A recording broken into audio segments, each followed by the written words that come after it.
स्वर्ण नगरी, धरती धोरारी, सभी श्रोतागण, जैसलमेर वासियों को मेरा डॉक्टर हेमतोष पुरोहित का 21 जून छठा अंतर्राष्ट्रीय योग दिवस के उपलक्ष्य में अभिवादन व बधाई। जैसा कि आप सब जानते हैं कि आजकल हमारी दिनचर्या केवल बैठने, उठने व लेटने तक ही सीमित रह गई है। किसी प्रकार का चलना फिरना या पहले जैसे महिलाएं घर पर ही मसाले पीसती थी, धान कूटती थी, हाथों से कपड़े धोती इत्यादि करती थी, वैसा आज नहीं है। आज का युग मशीनरी युग है। फलतः एक बटन दबाते ही सब कार्य संपन्न हो जाते हैं। हम सभी अपने कामकाज में इतने व्यस्त हो गए हैं कि खुद के शरीर के या स्वास्थ्य के प्रति संवेदनहीन हो चुके हैं।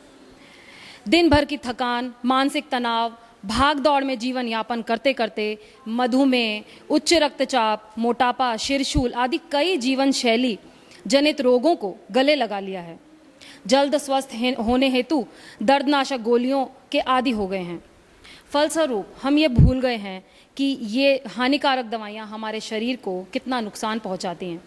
हम ये भूल गए हैं कि हमारी प्राचीन चिकित्सा पद्धति आयुर्वेद व योग है।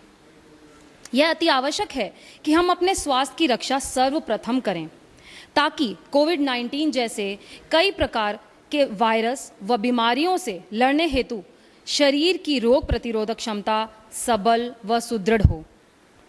कोरोना के बाद अब समय आ गया है कि हमें अपने स्वास्थ्य की ओर अति जागरूक होकर सभी आलस्य त्याग कर प्राचीन ऋषि मुनियों ने जो आयुर्वेद में दिनचर्या, ऋतुचर्या का पालन व योग में अष्टांग योग, यम, नियम, आसन, प्राणायाम, प्रत्याहार, धारणा, ध्यान, समाधि, जो विरासत इनका ज्ञान हमें दिया है, जो हमारी भारतीय संस्कृति का स्तंभ है और जिस पर हमें गर्व होना चाहिए, उनको अपनाकर स्वस्थ सुदृढ़ बनकर भारतवर्ष को एक विश्व शक्ति के रूप में उभारें, ऐसा हम प्रत्येक भारतवासी का संकल्प हो। 2020 छठा अंतर्राष्ट्रीय दिवस योग की थीम है yoga at home, yoga with family. कोविड-19 के कारण सोशल डिस्टेंसिंग को ध्यान में रखकर अपने परिवार के साथ घर पर ही योगासन व प्राणायाम का अभ्यास कर सकते हैं। इसी कड़ी में मैं आज आपसे कुछ रोगानुसार आसन व प्राणायाम के बारे में जानकारी साझा करना चाहूँगी। लघुत्वम आरोग्य मलो लुप्त्वम वर्ण प्रसादम स्वर सौष्ठवम च गंधः शुभो मूत्र पुरुषम अल्पम योग प्रवृत्तिम प्रथमाम वदंती। अर्थात योग में प्रवृत्ति का पहला फल होता है कि योगी का शरीर हल्का हो जाता है, निरोग हो जाता है, विषयों की तलाश मिट जाती है, कांति बढ़ जाती है, स्वर मधुर हो जाता है, शरीर से सुगंध आती है व मल मूत्र अल्प हो जाता है।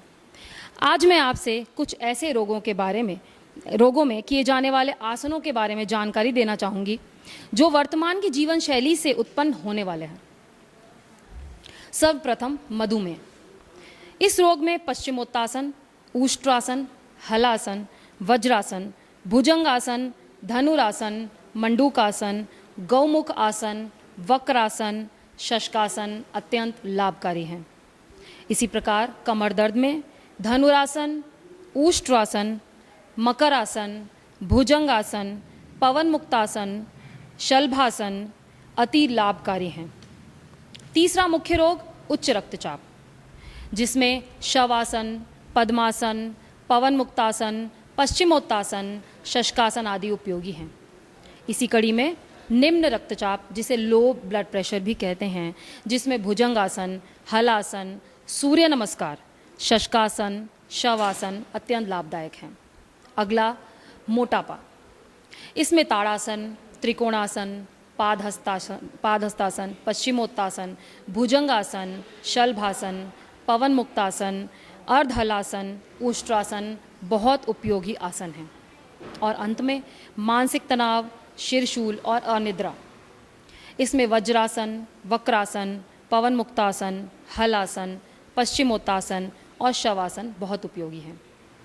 श्रोताओं, इन सभी आसनों की जानकारी आप अपने करीबी योग एवं प्राकृतिक चिकित्सा संस्थानों से या प्रशिक्षित योग प्रशिक्षक से या सरकार की ऑफिशियल वेबसाइट से भी प्राप्त कर सकते हैं। अब इस सबसे महत्वपूर्ण प्रक्रिया जिसे प्राणायाम कहते हैं। प्राणायाम अर्थात प्राणों का आयाम, अर्थात प्राणवायु का विस्तार। श्वास की गति को नियमित व सहज रूप से संचालन ही प्राणायाम है। कोविड-19, कोरोना जैसे वायरस व अन्य कई रोगों से लड़ने हेतु प्राणायाम एक सार्थक बचाव की रामबाण प्रक्रिया है। सर्वप्रथम भस्त्रिका प्राणायाम, श्वास को अंदर लेना व लय के साथ सहजता से बाहर छोड़ना। ऐसा 1 मिनट में 12 बार करें। यह प्रक्रिया 5 मिनट तक करें। इसमें कुछ सावधानियां बरतें, जैसे उच्च रक्तचाप, हृदय रोगी को यह तीव्र गति से नहीं करना है। श्वास अंदर भरते हुए पेट को नहीं फुलाना है। ग्रीष्म ऋतु में धीमी गति से इस प्राणायाम को करना है। इस प्राणायाम के नियमित अभ्यास से जुकाम, एलर्जी, साइनस, दमा आदि में लाभ मिलता है। इससे फेफड़े सबल बनते हैं। मस्तिष्क, हृदय रोग, थायराइड, टॉन्सिल्स, गले के समस्त रोगों में भी लाभकारी है। कपालभाति प्राणायाम, 1 सेकंड में 1 बार श्वास को सहज रूप से धारण करना एवं लय के साथ छोड़ना। बिना रुके 1 मिनट में 60 बार तथा 5 मिनट में 300 बार करना है। ऐसा 15 मिनट तक करना है। यह प्राणायाम समस्त कफ रोगों, श्वास, एलर्जी, साइनस में हृदय, फेफड़े, मस्तिष्क को मजबूत करता है तथा मोटापा, गैस, मधुमेह, कब्ज, अम्लपित्त में भी अत्यंत लाभकारी है। अनुलोम विलोम प्राणायाम, जिसे नाड़ी शोधन प्राणायाम भी कहा जाता है। बाईं नासिका से श्वास को लय के साथ भरना व बिना रोके दाईं नासिका से लय के साथ छोड़ देना, फिर पुनः दाईं नासिका से ही श्वास भरना व बाईं नासिका से श्वास छोड़ना।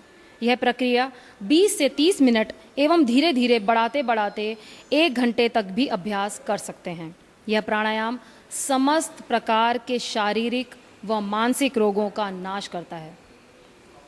शीतली प्राणायाम, इसमें जिह्वा से नली बनाते हुए इस नली से श्वास अंदर लेना है एवं नासिका से श्वास बाहर निकालना है। यह प्राणायाम ग्रीष्म ऋतु में ही करना चाहिए। जैसा कि नाम बता रहा है, शीतली प्राणायाम यह शरीर में शीतलता प्रदान करता है एवं भूख और प्यास को भी नियंत्रण करता है। अंत में भ्रामरी प्राणायाम, इसमें श्वास अंदर भरना व विधि पूर्वक कान व आंख बंद करके 15 से 20 सेकंड में एक लय के साथ श्वास बाहर निकालना। श्वास बाहर निकालते हुए गले से भ्रमर, भंवरे की गुंजन के समान आवाज़ निकालनी है। इस प्राणायाम से मन की चंचलता दूर होती है। मानसिक तनाव, हृदय रोग, उच्च रक्तचाप में व थायराइड में अति उपयोगी है। और अंत में मैं आप सभी से यही अपील करना चाहूँगी कि 21 जून को सभी नियमित योग करने का संकल्प लेते हुए अपने परिवारजनों को भी प्रेरित करते हुए स्वास्थ्य के प्रति एक जागरूक कदम उठाएं व निरोगी रहने का संकल्प बनाएं।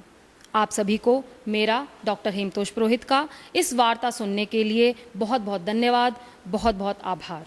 जय हिंद, जय भारत, जय धन्वंतरी, जय आयुर्वेदा। धन्यवाद।